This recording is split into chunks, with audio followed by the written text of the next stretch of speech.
Okay, in today's video, we're going to use an external oil pump setup to pressurize our LS.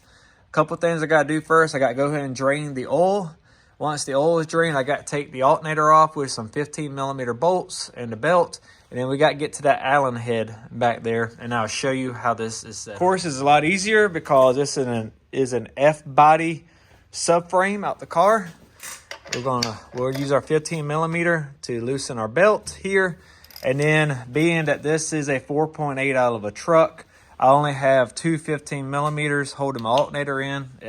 Okay, alternator removed, and I have an 8mm that fits fine in here. And also, if you don't have 8mm, this 5/16 fits pretty good in here. But first, let me drain this oil and get our setup ready. So the oil is probably about as good as it's going to get. I'll let it just go into the bucket.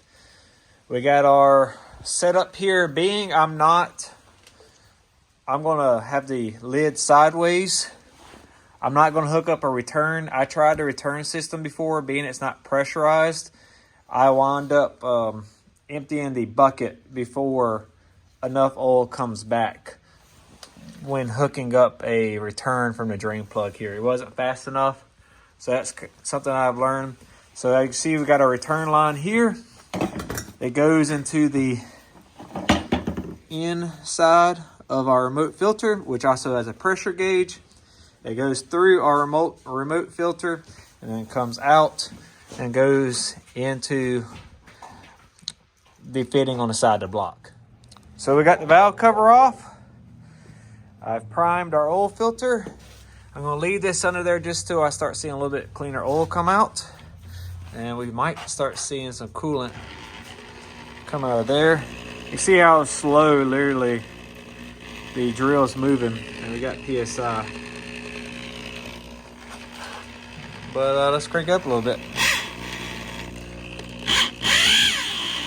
This is some thicker weight oil using diesel oil.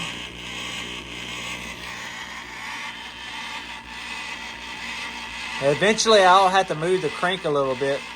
It'll start to lock up. So I've been going about 30 seconds now. You can see how it's just running back.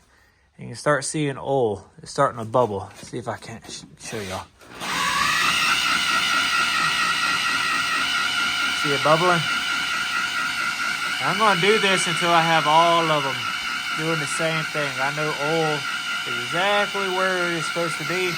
You see it hasn't ran our reservoir dry yet. So I added some more oil just because this thicker weight oil is not draining very fast at all. But now you can start seeing how your valve train works. You see the oil is coming up through the push rod.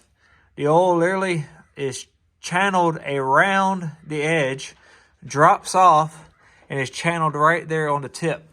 And that's what's giving our lubrication for the rocker arm tip to our valve stem. So I did rotate the engine over a couple of turns just to, I think it just changes like the passages for the oil and the lifters and everything to allow, but see how that one started dripping right there. So I ran that for a pretty long time, enough to my ears started really bothering me for how pitched this is. Feel really good. I hate that it's so cold and the oil just ain't draining as fast as I want. But I never ran the reservoir dry, but I estimate I got probably 9 quarts in here.